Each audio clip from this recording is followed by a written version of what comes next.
With that, we will now move to the Q&A session. All participants will remain in the listen-only mode. Kindly raise your hand and use the raise hand option under the reactions tab on your Zoom application. The producer will announce your name and unmute you on your turn. Please announce your publication name before asking the question.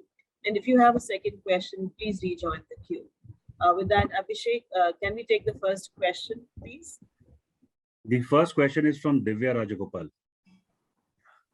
Hi, Adar. Hi, Kiran. Congratulations on the tie-up. I just wanted to ask you is that we've seen that for COVID, several of the MABs are off patent right now. Companies such as Roche have said that they will not be enforcing their patent for drugs such as tocilizumab. Eli Lilly has said the same thing for their drugs. Would you be looking at sort of going immediately to manufacture those MABs that are under use for COVID-19? Well, you know, Divya, I've already mentioned to you that we have a very interesting, obviously, tie-up with Adagio for a monoclonal antibody that treats COVID-19. In addition to that, we also have our own drug, Alzumab, which is a very strong contender to tocilizumab.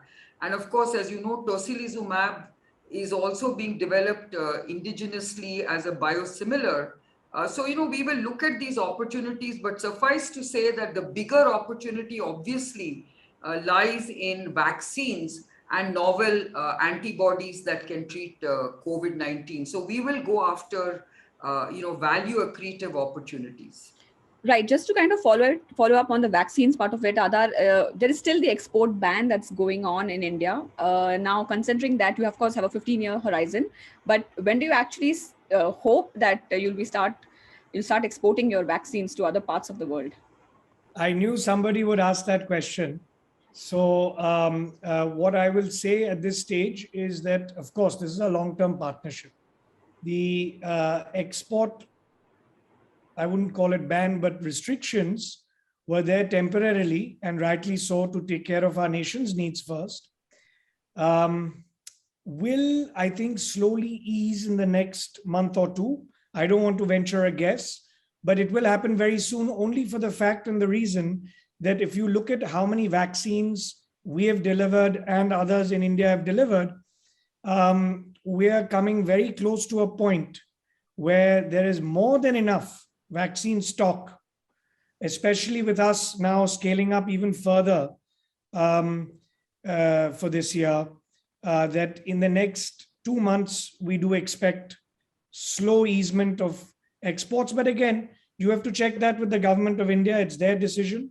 And we will go by what they feel is appropriate, because they have to balance the needs and stockpiling of the vaccines for India in case of third waves and fourth waves. So, you know, taking the lessons from what we learned in the second wave, which hit India badly, we don't want to be in that situation again. And that is where the Indian government, rightly so, is being very cautious and calculated in, you know, managing the vaccine stocks. So that's all I'll say on that. Thank you. The next question is from CNBC Sonal. Hi, Mr. Poonawalla, Ms. Shaw. This is Sonal Bhutra from CNBC TV 18. Well, I have a similar question for the both of you, but let me start with the lady, Ms. Shaw. You did speak about the revenue potential or the financial impact of this particular deal. You said it is a steady stream of revenues and margins that you'll see from the second half of FY23. Give us a sense, because your investors would like to know, what is the figure that you're looking at? What is it for Biocon Biologics through this deal that you're aiming at? Well, you know, you should be able to dimension this opportunity, because you're talking about 100 million doses. And you know that the price of vaccines can range between $3 to $10, depending on where you're going to supply these vaccines. So I think you have to look at it in that way to see what that opportunity can be. And because there's a profit share, obviously there's a value accretion both in revenues and profit. So I think that's what the add-on is to Biocon Biologics business. And as Adar very rightly said, it goes beyond this. So I think there are many, many other opportunities we're looking at, which can further add to this 100 million doses that is being mentioned in the press release.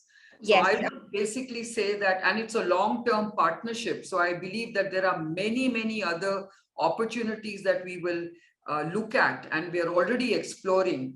And I think this partnership is going to have a great opportunity to be very, very sizable. Absolutely. Actually, that was going to be my follow-on question to Mr. Poonawalla. You did speak in your opening remarks as well that you are looking at exploring more options. Is it only with Biocon? Are you looking at more such agreements with other companies, and specifically with Biocon as well? What are the other therapies, other products, other areas that you're looking at?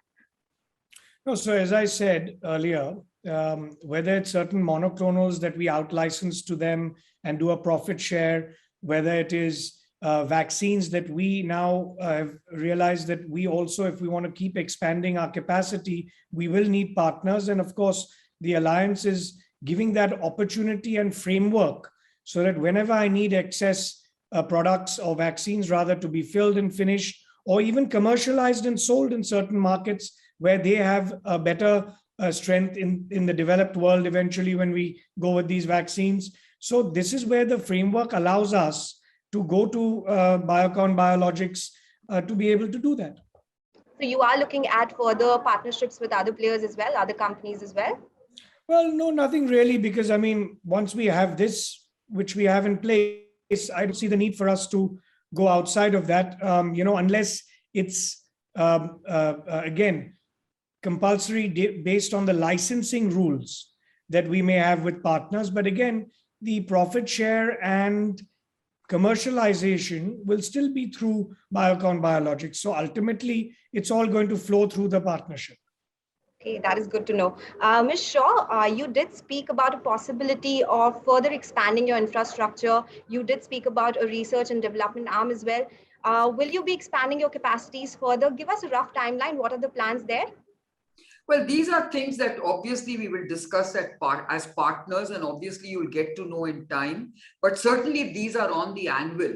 I mean, we are going to explore opportunities together, and wherever it makes sense, obviously we are going to expand capacity. We will invest in R&D, and obviously as partners, we will work very closely to address many of these opportunities, because let's face it, the opportunities are huge in infectious diseases as well as non-communicable diseases. And as others said, there are huge opportunities for us to look at.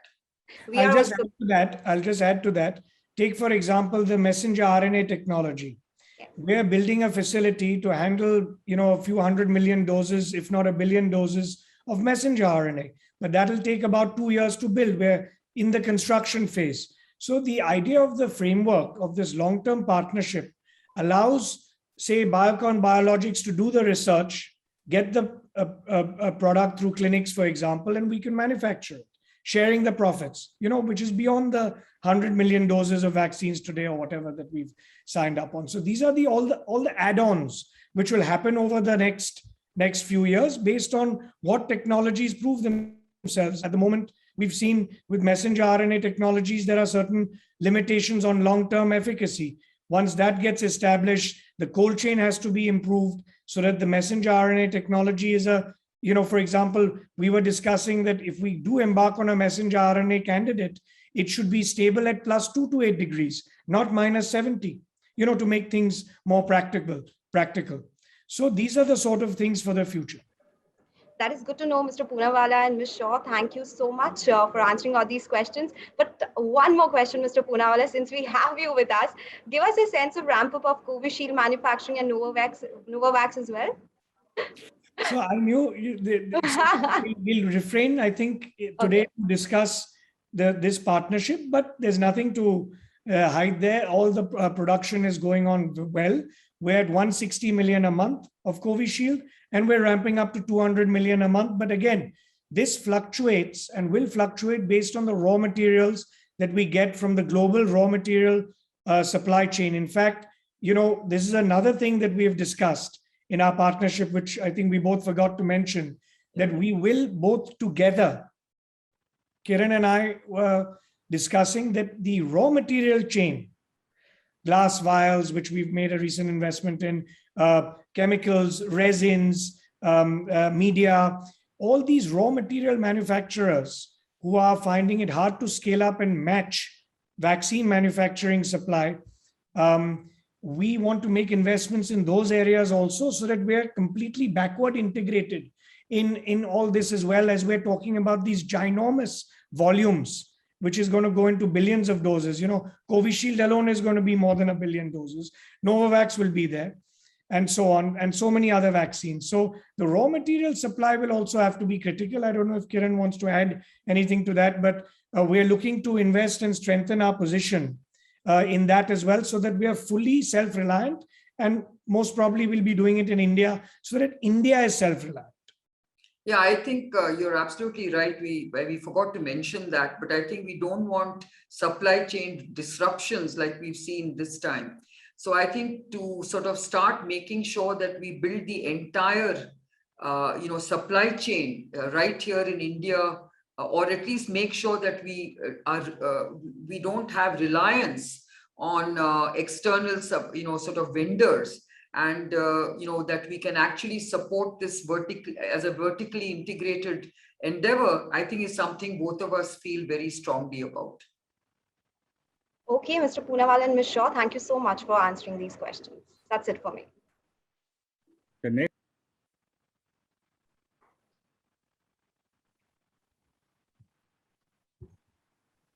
The next question is from Tamanna Itina.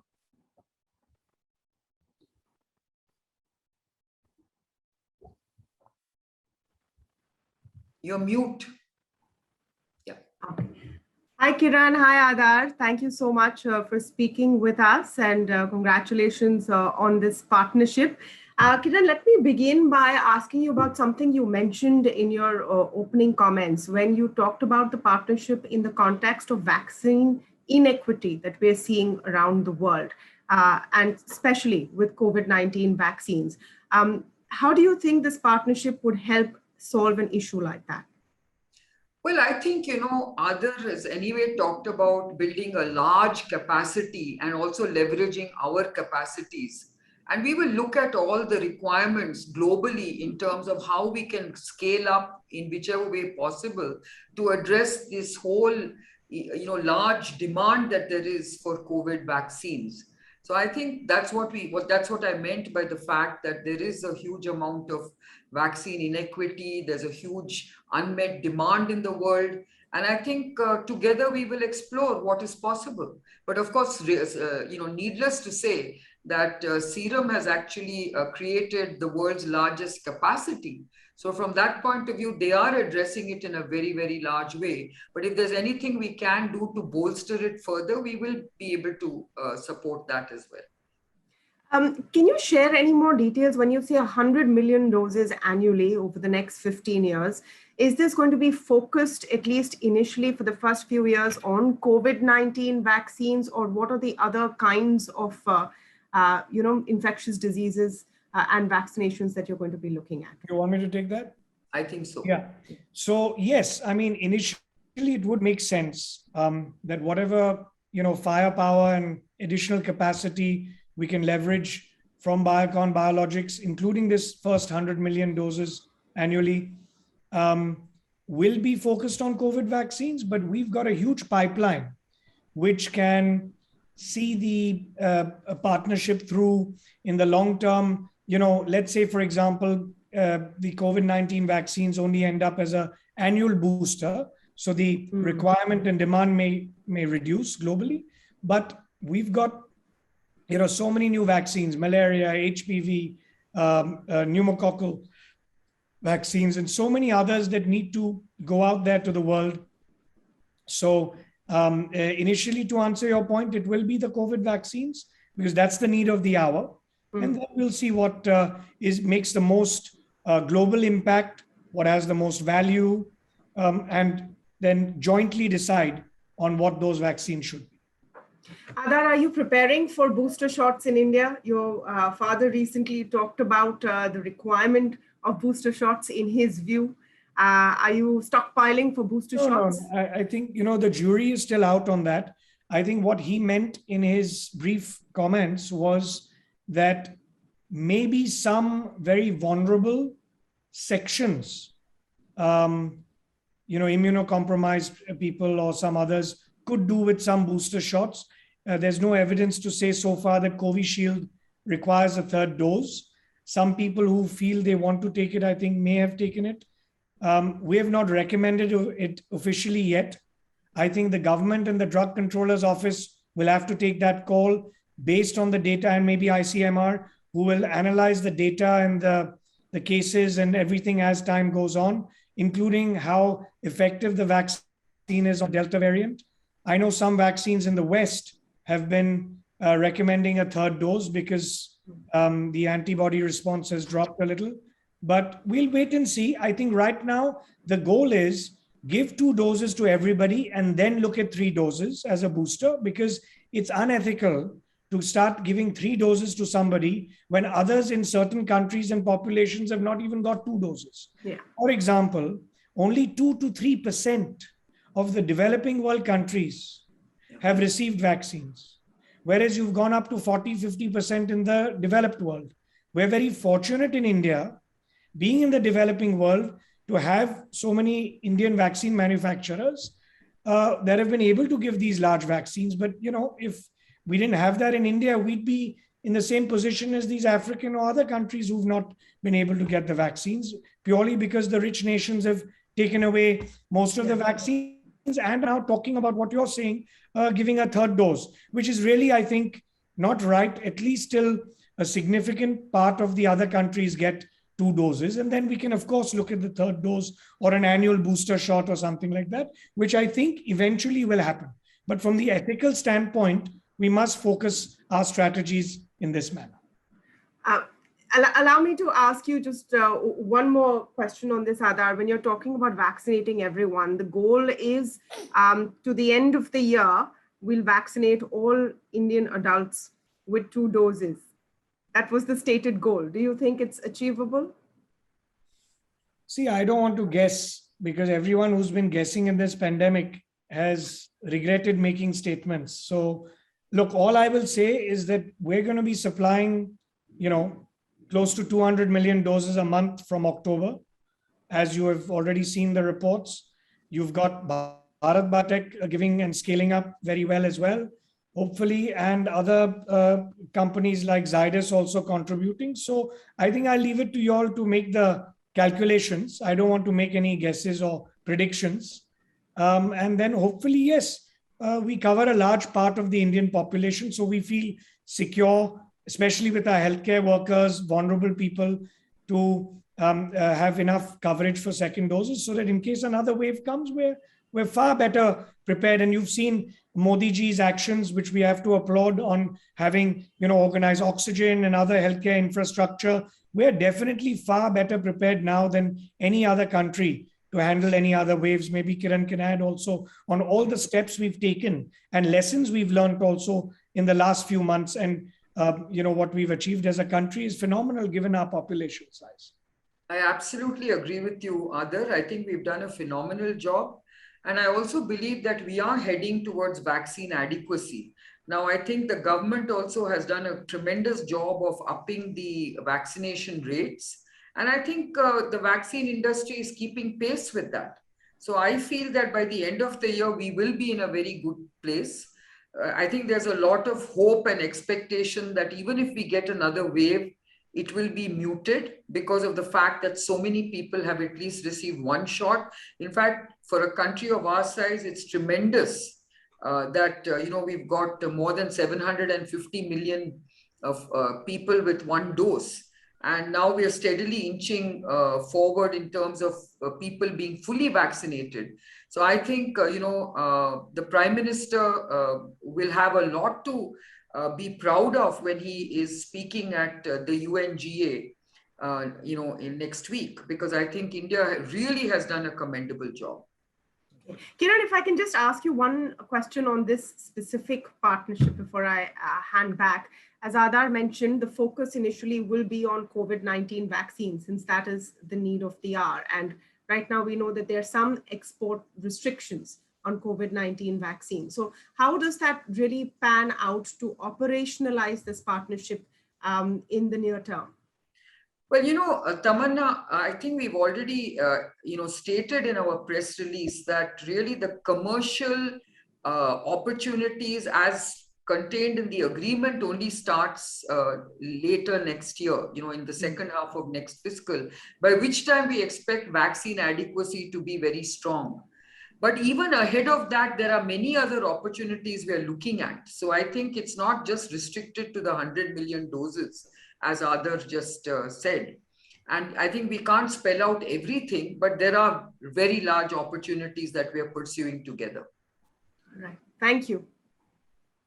The next question is from Anju from Script.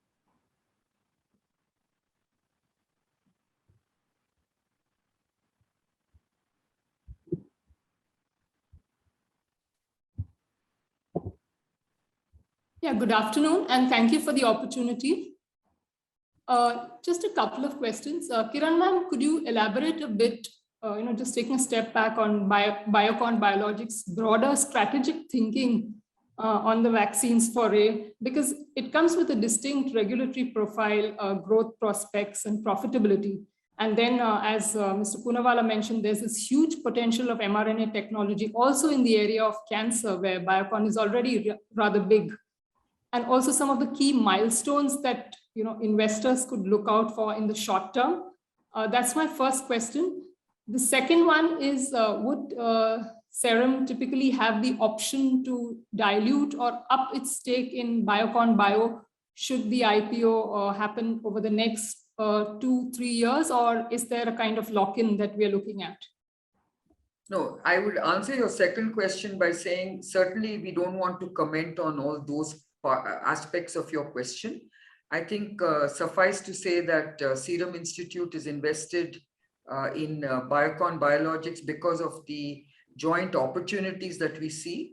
As far as Biocon is concerned, we believe this is a natural adjacency because of the kind of capabilities that are very common between biologics and vaccines.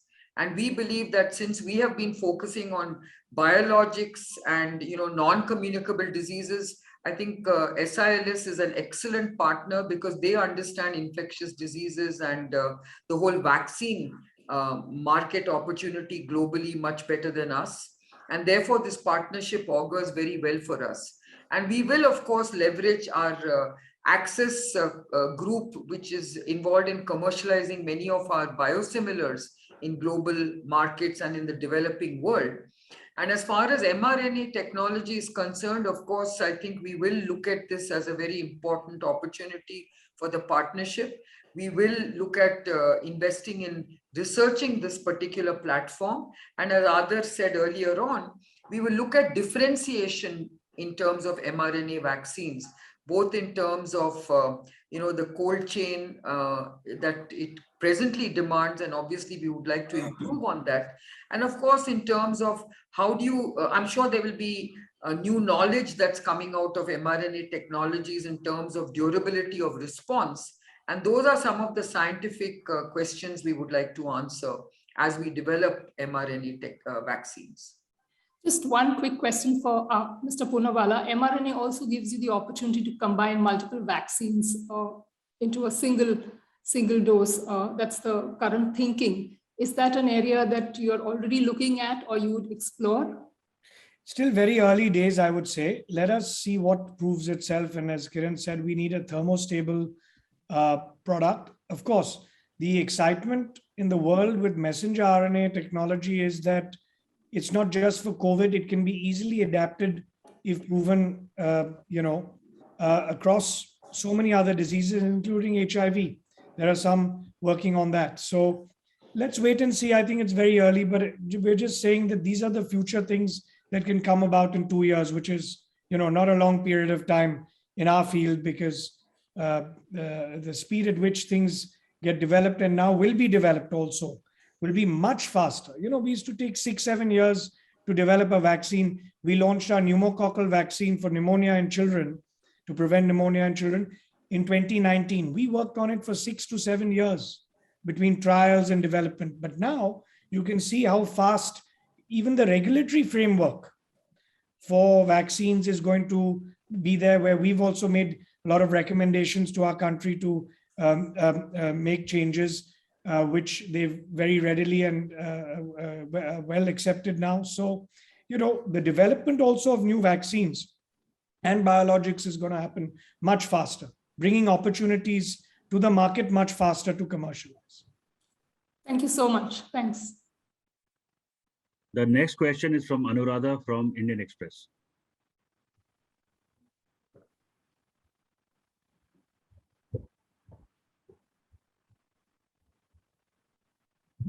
Hello. Yeah. Yeah, actually, most of the questions have been already answered, so I'll restrict myself to one question. Mr. Poonawala, there was this 3 months of, after working together, the Russian Direct Investment Fund and Serum Institute had made it official to produce some 300 million doses of the Sputnik V vaccine annually. So, what's the uptake on that? And just if you could please tell us, about the pediatric COVID vaccine, because I think a lot of parents are looking forward to that. Thank you. So I'll answer your second question first. The pediatric space, where we have also with Novavax, our Covovax candidate, have applied and started the trials, as you know. I think 3 to 4 months is the minimum period we would need to ascertain how safe and effective and well accepted it is for children. Don't forget, we're going to go even below the age of 12 in a phased manner, so that we can cover almost down to the age of 3 or 4, because all parents would want their children eventually to be protected. Having said that, we all know this disease has not been attacking children with the same ferocity as it has with adults. So that is the silver lining. You've got the other companies, Bharat and Zydus, who will be launching, I think, in the pediatric, or not pediatric, but under 18s segment. We, I think, would be confident to say in January or February, we could have our Covovax being recommended. And again, you'll have to check with the Drug Controller's Office when they feel it's appropriate and safe to go into children. But that would be my rough forecast. Regarding RDIF, we have agreed to do the Sputnik Light vaccine, which is, stable at a good temperature. And I think when that is licensed in India, we can start commercial manufacturing at that time. At the moment, we're in a stage where we are exchanging with Gamaleya Institute the quality batches that we are sending for their approval to check that it complies to the standard quality of all their partners that they've engaged with. So we will just complement and help them make some more Sputnik vaccine to what it is currently being done with their existing partners in India. So that also, I think, till December, January, we're not going to see Sputnik coming out of India. Out of SILS. You've got other partners like Dr. Reddy's and others who are trying to scale it up in the meanwhile.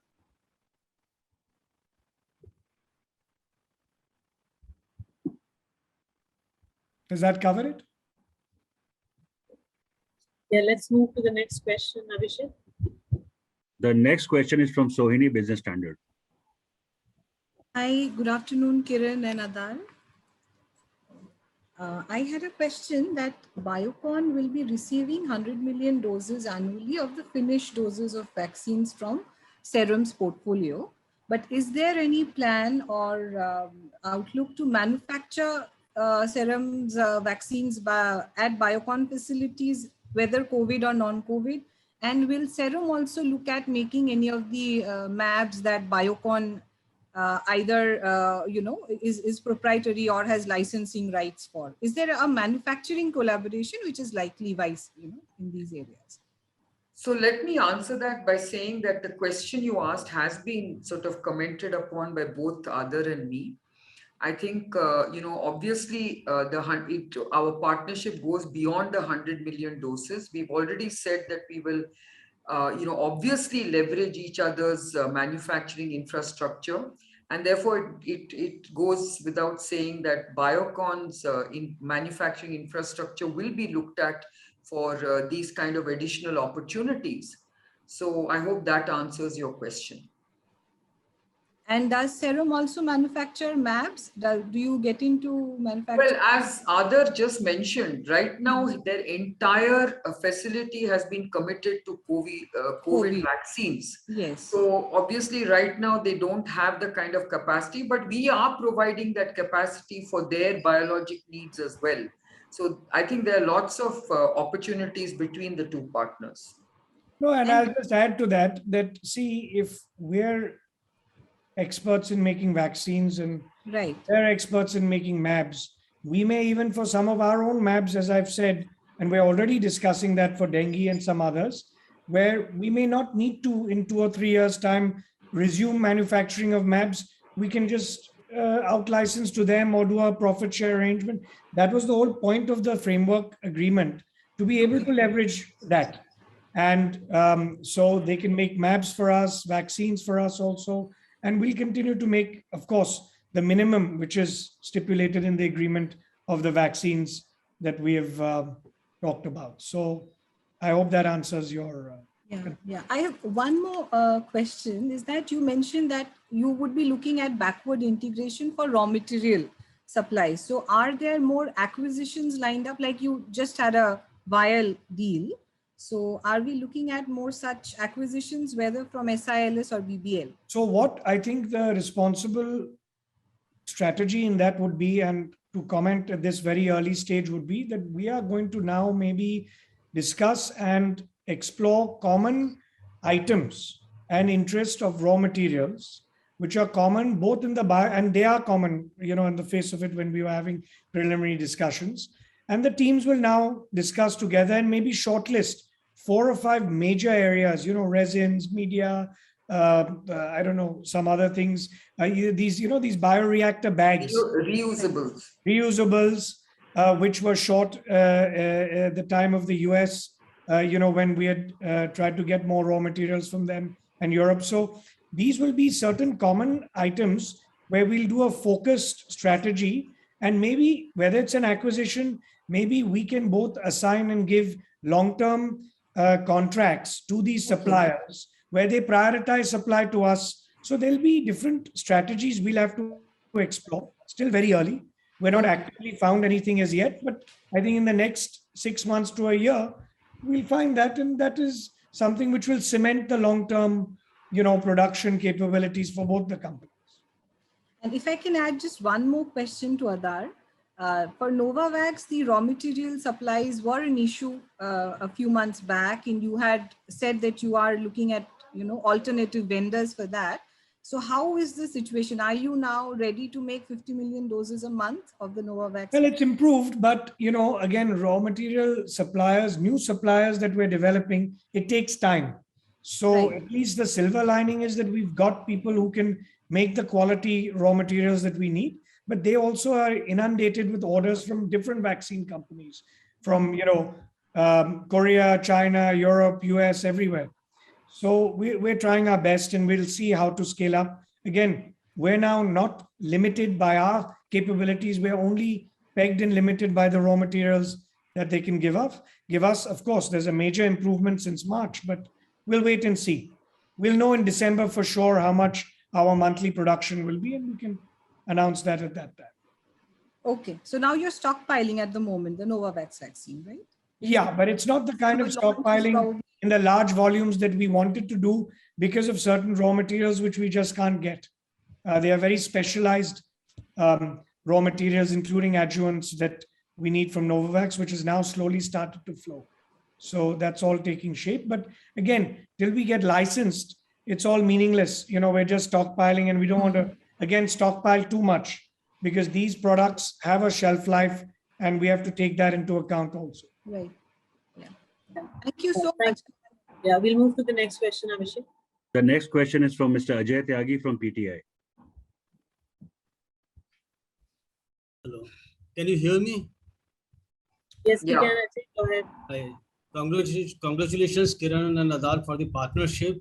Adar, there is a small question I have for you. I just wanted to understand that for Covovax for children, you plan to launch it in Jan or Feb, or you think that it would be the regulator will okay it in Jan or Feb? See, I can't comment on it. Won't be appropriate. We will have to wait to see how the trial progresses, how the children accept it. And then the drug controller will have to take his decision. But if you look at today, you know, the way it's going, the trial is going on smoothly. We've injected a lot of patients with the product. I think let us review and discuss this end of the year, and then I can give you a more accurate answer. Right now, again, making these forecasts, you know, is meaningless and misleading. So better to just wait for a few months and then we can give a better answer. Thank you, Adar. Thanks. The next question is from Shivani Singh from Reuters. Hey, hi Kiran, hi Adar.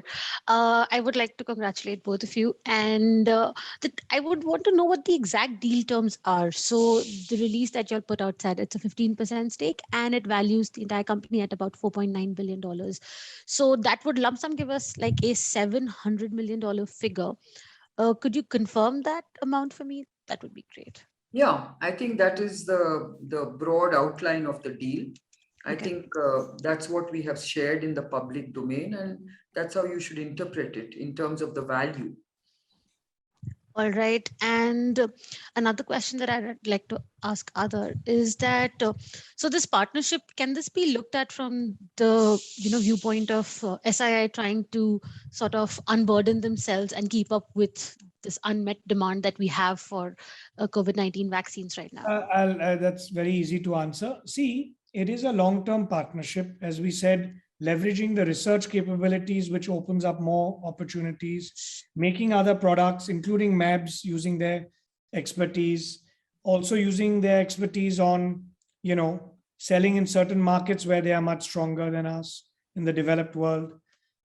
And of course, in the short term, we've clearly said that if they can fill finish or make some more vaccines, in our partnership to increase the overall output. Why not? Of course, we're looking at that very aggressively in the short term because the need of the hour is there and the opportunity is there, the demand is there.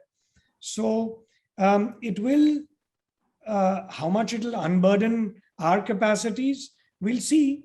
And, as soon as something happens there, I'm sure Kiran will announce that look, this is an additional thing that they're going to fill, these many doses will come out in such and such time. So we'll wait and see. I just want to add to that. I don't think this is about unburdening. I think this is about, looking at synergistic opportunities, which both of us have been discussing for some time. And we felt that this was the right time now to bring these two companies together in this kind of a unique alliance. So I don't think it was really about unburdening anything. It was really about looking at new opportunities together. The next question is from Mr. Vishwanath from Money Control. Thanks for giving me this opportunity. This is for both Ms. Shaw and Adar as well. So you said that this partnership is beyond 100 million doses like that you're talking about. So, I mean, like some of the things that you have shared, a lot of exciting things, and those requires a lot of investments as well. So, I mean, like what kind of investments that will go into this? Like who will be investing it? And is this more than this 15% partnership, 15% stake that SII will be making? So I'll take a stab at it first and then Adar can add. I think first, the short-term opportunity is to cross-leverage our existing infrastructure and capabilities. So there, I don't think it's about, huge investments. But obviously, as we get into new opportunities, we will be looking at co-investing in these new opportunities. And it's too early to really tell you what the quantum of investment is going to be at this stage.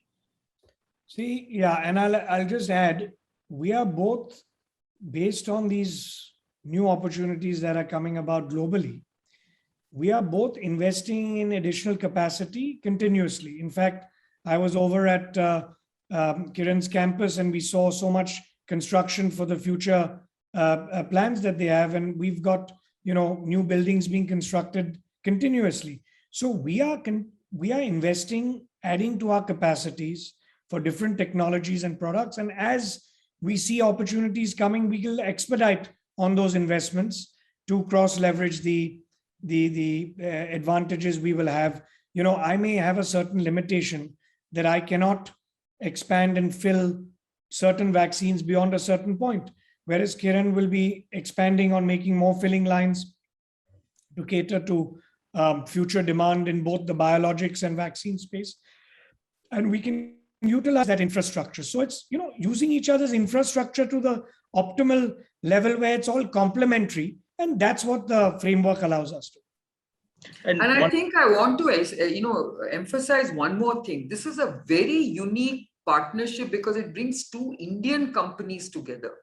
Generally speaking, you start seeing these big announcements coming between, an overseas company and India doing an Indian company doing something together. But this is so important because it's two, big companies in their own respective fields, one in vaccines and one in biologics coming together. I think that's what makes it such an interesting and important alliance.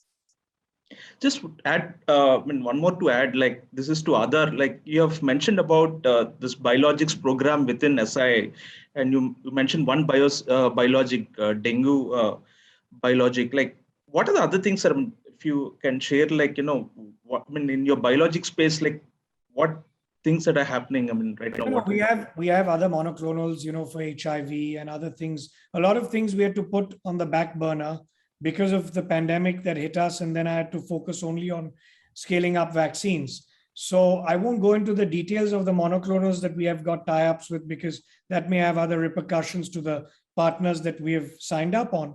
But those monoclonals are something that we can expedite and co-develop and bring to the market with this partnership.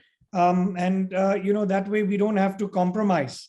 Today, I had to make a decision, or rather in 2020, that do I make vaccines or monoclonals? The obvious answer was I have to step up the vaccine production to deal with the pandemic.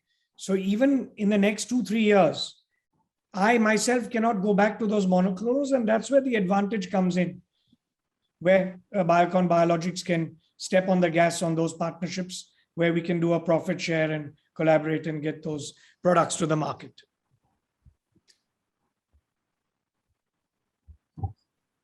The next question is from Jyoti Datta from HBL. Hello, can you hear me? Yes, please go ahead. So good afternoon to both of you. You've both spoken about both manufacturing and research. Now, in the mRNA context, just wanted to understand, you have companies that make mRNA vaccines, saying that, technology transfer takes a lot of time. There are a lot of consumables and all of that, and it's difficult for, other companies to pick up and run with that. Just wanted from both of you to understand what you think on this whole tech transfer discussion that's happening in the vaccines and biologic space. So first and foremost, I think Aadhar did mention that, we are looking at a 2-year time horizon in which to develop such new vaccines. And I believe that if we do enter into a partnership with an existing mRNA vaccine company, obviously we know what we need to do, and we will make the necessary investments to basically leverage it. So I think it's too early for us to comment on your question. Are there anything that you may want to add? I think Kiran's right. We're just waiting to see which technology is the right one, who we partner with, or we develop it ourselves with a certain platform. I think when we make some headway in that, then we can comment. At the moment, it's still a bit early. All what we're saying is that the construction and provision to make messenger RNA vaccines is being done at Serum, at SILS. And so that will be a infrastructure available for both companies to use if and when the right candidate or candidates emerges. So, the infrastructure always has to match your research. There's no use having research and you're not having the infrastructure, and vice versa. So that's what will occur in 2 years. Right. And the COVID vaccines that, BBIL will have access to, we're talking of the Covishield only over here. No. It is Covishield. It could be Novavax. It could be whatever we jointly agree Right. at that moment in time, which makes the most strategic sense. And whether it's value or global impact or whatever it is. So we have an internal system in which to decide that, but it's, across so many vaccines. It's not limited to just one vaccine. So let me just make that very clear. I think we can take one more question, right, Seema? Just two more, ma'am. One from Deccan and then Z's News, and then we close. Okay. The next question is from Mr. Ashoka from IANS. Hello, sir. Hello, ma'am. Good afternoon. Can you hear me, sir? Yes, go ahead. Yes, go ahead, please. Ma'am, we are really proud of you, and I must really congratulate Mr. Radha for having that ethical point of view as far as third dose is concerned. We really appreciate your concern, sir. And the question is, ma'am, you talked about self-reliance as far as raw materials and production of the vaccines are concerned in India. And it is you also talked about uninterrupted supply of raw materials to manufacture vaccines in India, and how realistic or pragmatic it is the viewpoint, and can you elaborate on it, ma'am? No, I just think it's an endeavor, and I think we will work towards it, and I think we've shared with you what we want to do. Now, as things happen, we will share it with you. But right now, to give you any more perspective on that is very difficult. Thank you. Let's move to Devanshi. The next question is from Devanshi from Z Business.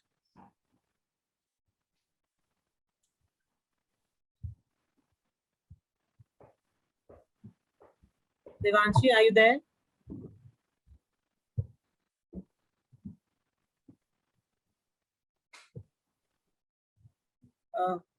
Please unmute Devanshi. I can still see she's muted. We have only 3 more minutes. Otherwise, we will move on. There's no response from Devanshi. Okay. So, Sujata, over to you quickly. We just have 3 more minutes, and then we'll have to let both Kiran and Mr. Poonawala leave. Okay. Hi. Thank you. And congratulations to both of you. My question is to Dr. Kiran. India is moving from being a chemical-based pharma hub to a biologics-based pharma. So here R&D plays a major role, and it also requires a strong financing ecosystem for research. So how good are we when it comes to this segment? Well, I have been advocating for research-linked incentives, and I think that's going to be extremely important for India, because I think innovation is key. I think research is going to be key for nonlinear growth. And if we really want to, start seeking, global leadership through a very value accretive model, then you have to focus on research. And for that, I do hope that the government will introduce research-linked incentives. And I also would like the PLI scheme to focus on biopharma as a very important sector to call out, rather than just look at it as clubbing it as a large pharma requirement. So I think you can see that countries like Korea are hugely investing in biopharma and vaccine manufacturing. And I think India also needs to get that kind of incentive-linked scheme for biopharmaceutical manufacturing. So those are my 2 comments. Okay. Can I ask one more question? Yeah. Yeah. So Zydus Cadila is working on a DNA vaccine, which is the world's first DNA COVID vaccine. Is BBL working on any options as such? I don't know what your comments mean, but I think there are, for instance, what Serum Institute is developing as Novavax is also a DNA subunit vaccine. So I think there are many, many vaccines. And I think what we are talking about is, obviously, we will explore many, many platforms, but I think the most advanced in this is mRNA. Okay. Thank you. Yeah, thank you, Sujata. So I would now like to thank Mr. Poonawalla and Kiran for your time to take all these questions from the press with so much patience. On behalf of all the participants, I would like to congratulate you on this game-changing collaboration, which is going to make a powerful impact with the combined strength of biologics and vaccines. It will go a long way in transforming healthcare and making a difference to billions of lives. So members of the media, on behalf of Biocon Biologics and Serum Institute, I would now like to thank all of you for joining in today. If you have any further questions, please write to me, Seema Ahuja, or my team members at Biocon Group Global Communications. You can refer to the press release, which is posted on biocon.com. We look forward to reading your stories that you file on this alliance and wishing you all good health and happiness. Please follow COVID safety protocols and stay safe, stay healthy until we connect again. Thank you very much. Thank you. Thank you, everyone. Thank you very much. Bye. Thank you.